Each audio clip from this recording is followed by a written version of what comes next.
নমস্কাৰ, মই Abdul sigma tutor in আছামিজলৈ সকলোকে স্বাগতম জনালোঁ।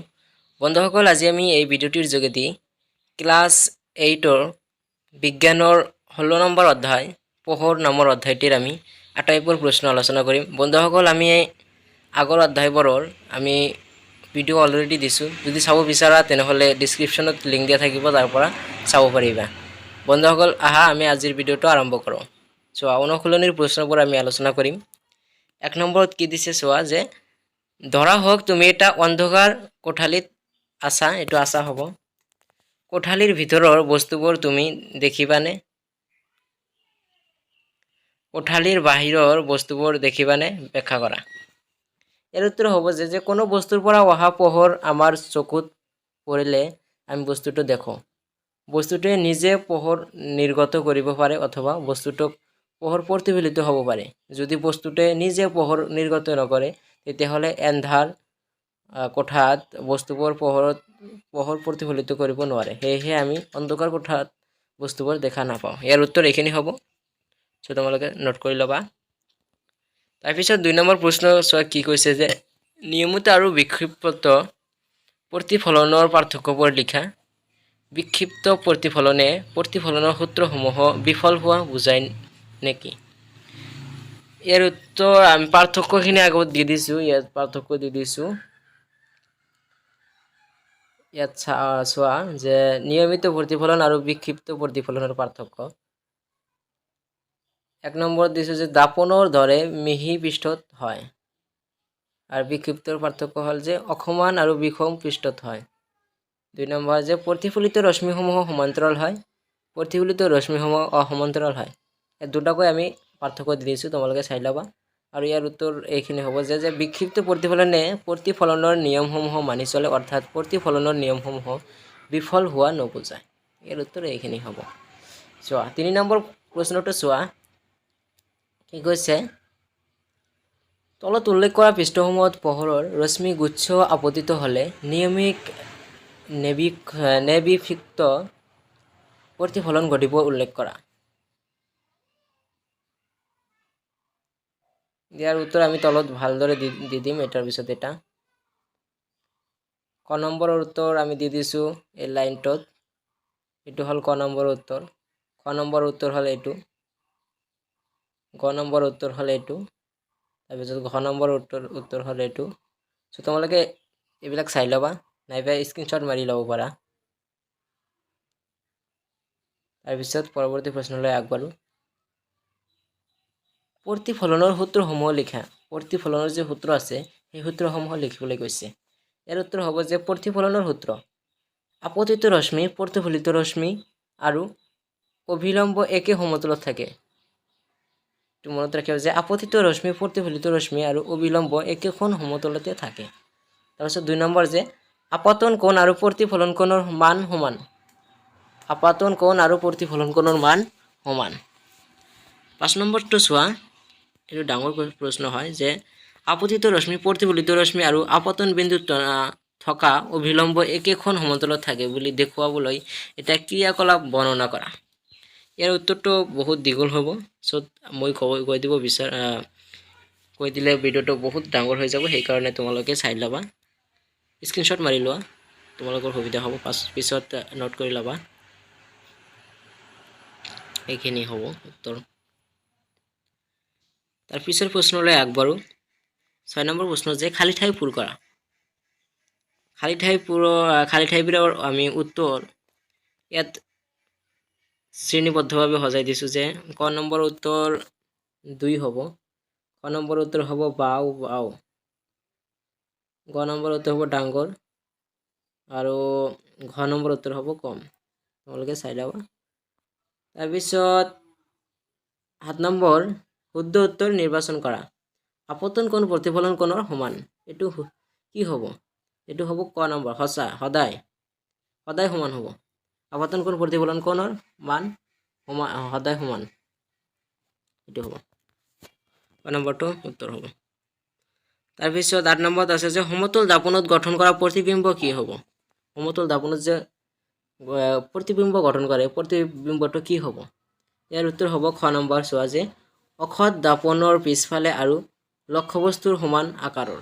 এইটো হ'ব উত্তৰ। 9 নম্বৰ প্ৰশ্ন যে এটা কেলিডস্কোপৰ গঠন বৰ্ণনা কৰা। এটা কেলিডস্কোপৰ গঠন বৰ্ণনা কৰিবলৈ কৈছে। ইয়াৰ উত্তৰ এইখিনি হ'ব, সো তোমালোকে চাই ল'বা। পৰৱৰ্তী প্ৰশ্ন 10 নম্বৰ প্ৰশ্ন যে মানুহৰ চকুৰ এটা চিহ্নিত চিত্ৰ আঁকা। মানুহৰ চকুৰ এটা চিহ্নিত চিত্ৰ আঁকা। এই চিত্ৰটো ইয়াত দি দিছোঁ আমি, চাই ল'বা তোমালোকে। এই অংশখিনি হ'ল নেত্ৰ স্নায়ু, এইখিনি হ'ল ৰেটিনা, এইখিনি হ'ল আমাৰ কৰ্ণিকা, এইখিনি লেন্স, আৰু এইখিনি আইৰিছ, আৰু এইখিনি হ'ল ৰেমক পেশী। তো তোমালোকে চাই ল'বা। 11 নম্বৰ প্ৰশ্ন যে গুৰুমিতে 16.8 নং ক্ৰিয়াকলাপ এটা লেজাৰ টৰ্চৰ সহায়ত কৰিব বিচাৰিছিল। তাই শিক্ষকে তেনেকুৱা নকৰিবলৈ পৰামৰ্শ দিলে। শিক্ষকে কিহৰ ভিত্তিত এই পৰামৰ্শ দিলে ব্যাখ্যা কৰা। ইয়াৰ উত্তৰ এইখিনি হ'ব যে লেজাৰ টৰ্চৰ বেছি পোহৰে চকুৰ ৰেটিনাত আঘাত কৰে, সেইবাবে লেজাৰ টৰ্চ চকুত ব্যৱহাৰ কৰা অনুচিত। এইখিনি উত্তৰ হ'ব। 12 নম্বৰটো চোৱা যে তুমি তোমাৰ চকুৰ যত্ন কেনেকৈ ল'ব পৰা ব্যাখ্যা কৰা। ইয়াৰ উত্তৰ এইখিনি হ'ব। ইয়াত আমি 6টা পইণ্ট দিছোঁ, তো তোমালোকে এটা এটাকৈ পঢ়িবা। 13 নম্বৰ প্ৰশ্নটো চোৱা। প্ৰতিফলিত ৰশ্মিয়ে যদি আপতিত ৰশ্মিৰ সৈতে 90 ডিগ্ৰী কোণ কৰে, আপতন কোণৰ মান কিমান হ'ব? প্ৰতিফলিত ৰশ্মিয়ে যদি আপতিত ৰশ্মিৰ সৈতে 90 ডিগ্ৰী কোণ কৰিলে আপতন কোণ কিমান হ'ব? ইয়াৰ উত্তৰ এইখিনি আমি দি দিছোঁ ভালদৰে। দিয়া আছে আই আৰু আৰ প্লাছ 90 ডিগ্ৰী দিয়া আছে। আমি জানো I plus R angle I plus angle R equal to 90 degree. So R মানে আই লিখিব পাৰোঁ ইয়াত। সো এইটো যোগ কৰি দিবা, 2 আই হ'ব। 2ৰে 90 ডিভাইড কৰা 45 হ'ব। ইয়াৰ উত্তৰ এইখিনি হ'ব যে আপতন কোণৰ মান 45 ডিগ্ৰী। তাৰপিছত 14 নম্বৰ যে 40 চেণ্টিমিটাৰ আঁতৰত ৰখা দুখন সমান্তৰাল সমতল দাপনৰ মাজত এডাল মম ৰাখিলে মমডালৰ প্ৰতিবিম্বৰ সংখ্যা কিমান হ'ব? উত্তৰ হ'ব অসংখ্য হ'ব। 15 নম্বৰ প্ৰশ্ন যে দুখন দাপন সমকোণত ৰখা হৈছে।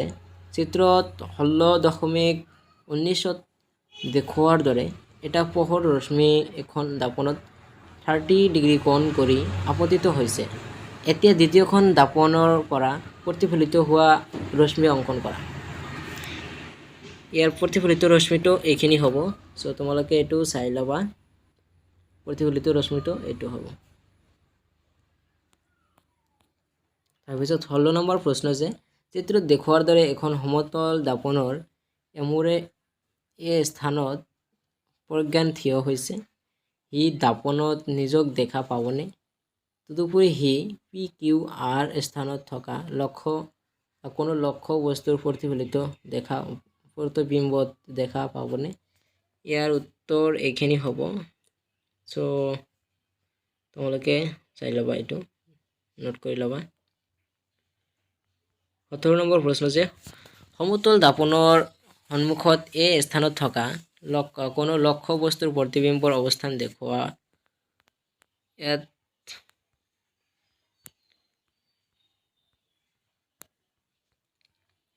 প্ৰশ্নবিলাকৰ উত্তৰ আমি ইয়াত দি দিছোঁ ক্ৰমে। ক নম্বৰৰ উত্তৰ এইখিনি হ'ব, এইটো আমাৰ চিত্ৰটো হ'ব। তাৰপিছত খ নম্বৰৰ উত্তৰ হ'ব এইটো পাব হ'ব, এইটো গ নম্বৰৰ উত্তৰ পাব হ'ব, আৰু ঘ নম্বৰৰ উত্তৰ হ'ব যে এই প্ৰতিবিম্বৰ স্থানৰ কোনো সলনি নহয়।